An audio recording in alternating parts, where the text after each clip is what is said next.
Hello and welcome to Toy Polloi 2, and today we are going to be talking about mascots because it's something I really love, and if you've watched both of my channels you'll know that both channels have quite a few mascots.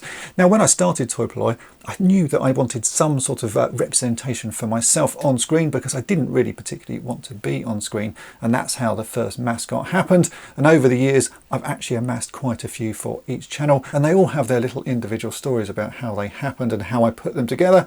So I thought it'd be quite fun to go through all of them and tell you what I remember, because it's been 10 years and some of my memories are a little bit faded, but I think I can remember most of how each one of these happened. So let's start off with the mascots for Toy Polloi. So the very first mascot I made is actually this guy, and he is called Pinhead. I bought him off eBay and I think I remember paying about £9 for him. At the time Action Man figures were particularly cheap and I grabbed him for £9. When he finally turned up here he was actually in a lot worse condition than I had imagined, because someone at some point had stuck pins in his face. You can see we've got holes in his cheeks, we've got a hole in the top of his head, another hole in the other cheek, another piercing on the ear there, and actually if we take his clothes off he's got pinholes all over his body. And I was thinking about restoring him, but then actually I thought, you know, I quite like him as he is. He tells a story, he'd been battered and well played with, so I thought I'd make him an outfit. I found an old jumpsuit, and just a standard Action Man jumpsuit, and I put some Toy Polloi logos on it. In fact, this isn't the original jumpsuit because the original jumpsuit was in a very sort of tatty condition, and I've replaced it over the years. But as soon as I did that I thought, oh, it's quite nice, and he sort of became the first channel mascot. I then upgraded him over the years. I made a special custom Toy Polloi t-shirt which I've actually made for a few of my figures now. I've also made a little ID tag which has all of the information about him. I've shown these in the previous video, so it's got sort of information about what his skill levels are. His specialities are plastic world, of course, and he just became the sort of the first mascot. I used him in lots of videos and I've used him in lots of social media posts, and I have to say I think he's probably my favourite of all the mascots for Toy Polloi, just because he is the first one. He's still very battered and I do replace parts on him from time to time because things do break, but he's a lovely little figure. Once you've got one mascot though, it seems that they sort of multiply, and I soon got this guy. This was another broken Action Man figure. In fact, the body on this has been changed a few times. The head is probably the only original part of him. He has an Eagle Eyes Action Man head, but as soon as I got the head I realised that the little lever on the back of him is actually snapped off, so you can't move his eyes, so he's permanently looking left. So he became known as Lefty. I made a different jumpsuit for him. This is a Red Devil's outfit, again with some Toy Polloi logos on it. On this one he actually has a Toy Polloi logo on the back, and he has the Toy Polloi t-shirt, and again his little custom dog tag. I have swapped out lots of parts on the body of this one because I've used parts to fix other figures. At the moment I think most of the sort of core part of his body, at least his chest and his legs, are original vintage Action Man parts. The arms are made out of 40th anniversary parts, but he's a nice looking figure. He's probably the most poseable of all of the mascots for Toy Polloi because actually all of the joints on him are pretty stiff. All of the other Action Men are very loose and floppy, so this guy can actually be posed quite nicely. Now we move on to the one I call Splits, because he is the worst of all of these figures. He's built out of a Blue Pants era Action Man body. The top part of him is from a talking Action Man. The bottom part is just from another Blue Pants Action Man, so the legs and body don't particularly fit very well. He is incredibly floppy, but the reason he's called Splits is because at some point this poor head has been split in two. It's just one that I happen to have in my spares box. You can see it is absolutely split down the middle, so he has to wear a hat to hold his head together. So I decided to make him a little custom beret with the Toy Polloi logo on it. He's not the most poseable of figures because he is so floppy, and that's the reason he doesn't get used particularly much, but I do like him just because he's got so much sort of wear and tear on him. He's also got a very strange look in his eyes. One eye is up, one eye is down, a weird figure, but he fits exactly with all the things I do here on Toy Polloi, making the most out of the leftovers of broken toys. A very wabby-sabby figure. Now this chap doesn't actually have a name because he's really just a representation of me.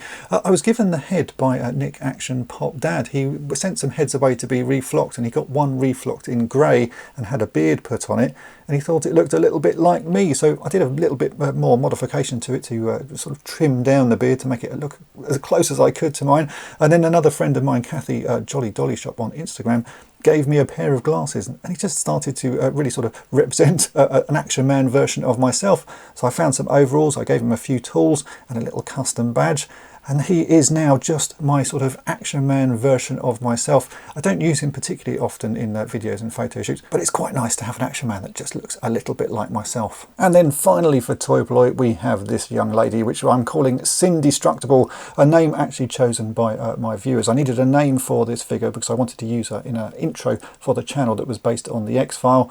And I asked people to come up with names and suggestions for her, and Destructible was the best of the ones given, and I thought it really did fit the figure.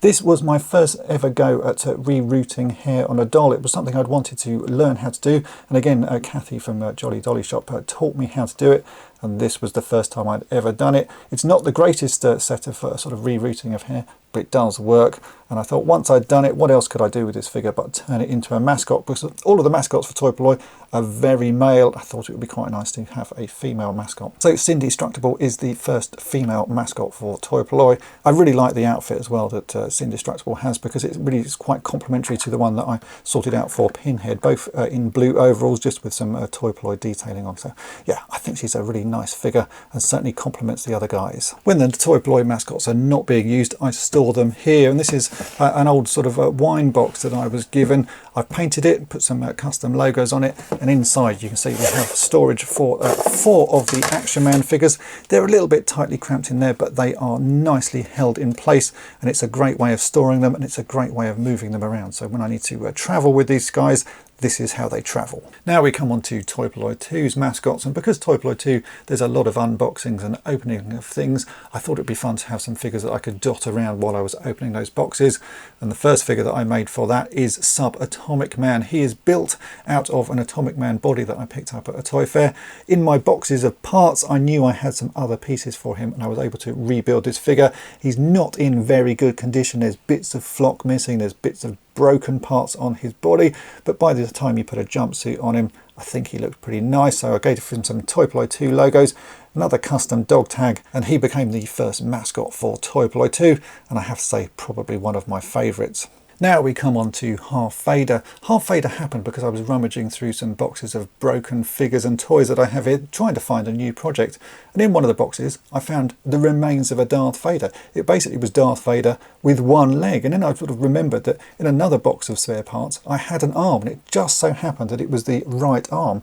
So I put the 2 bits together, and I realised I had half a Darth Vader, and it just made me laugh. So I made him a new cape, and he became a mascot for Toy Polloi 2. And since I made him, I've actually had quite a lot of fun sort of messing around with him. He now actually has a little sort of extra person inside him. If we look inside his body, there is another Darth Vader. I'm not sure if you can see that in there because it's so dark, but there is another Darth Vader hiding inside his body. So not only is he a half Vader, he's a half Vader with another half Vader living inside him. Mutant Man was actually a gift sent in to Toy Polloi 2. It was by a friend of the channel, Peter, who sends me lots of Masters of the Universe stuff.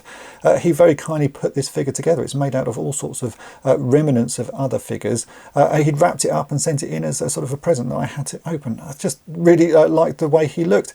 It's just a nice combination of bits of He-Man figures. And the great thing with He-Man figures is that you can just swap parts, and this is a perfect example of that. He's very battered. He's got a He-Man head. This is a solid He-Man head, but all the paint's sort of worn on it.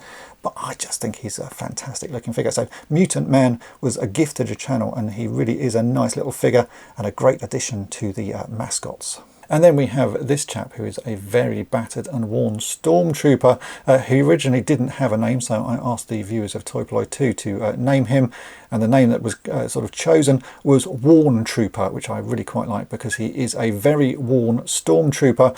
When he arrived here, he was missing a leg, and I looked in my sort of bag of bits to see if I had a spare stormtrooper leg. I didn't, but what I did have was a C-3PO leg, so we've got this sort of mutant version of a stormtrooper with a bionic leg there. Again, a nice little addition, and it's quite useful to have different sizes of mascots because sometimes I'm filming with big things, sometimes I'm filming with small stuff, so a small figure like this comes in very handy. And not to leave him out, I want to give a special mention to this chap, which is a repainted version of Skeletor that I made a few years ago. Basically, when you watch He-Man, He-Man has an alter ego of Prince Adam, and I thought it'd be quite fun to have an alter ego of Skeletor. So I took a Prince Adam body, I repainted some bits of it, gave him a new little vest, and I made this chap. So this is Skeletor's alter ego. He didn't have a name until I was on a live stream with Adam from the YouTube channel Go Figure, and we were discussing what the name of this guy would be, because, you know, Prince Adam's a fairly boring normal name, and we decided that Skeletor's alter ego would be called Gordon. And then actually very recently Adam sent me over some weapons for him. So we got a nice pink Havoc staff and a pink sword to just finish off the look. So this guy gets an honorary mention because he is a mascot really of both channels. I've used him in a few different things, and I just really like the look of him. So although he's not a mascot for either channel in particular, you will see him on both of them. So this is Gordon. So there we go, that's it. That's how all of the mascots came to be, and as you can see, they are a really nice mixture of figures, all with their own little stories, all a little bit battered and a little bit worn around the edges, but they all represent what I do here on Toy Polloi. Hopefully you have enjoyed this video. If you have, then make sure to hit the subscribe button and tap the bell to be notified each time I upload a new video. And if you've really enjoyed it, then head on over to my main channel Toy Polloi and subscribe there as well. And thanks for watching.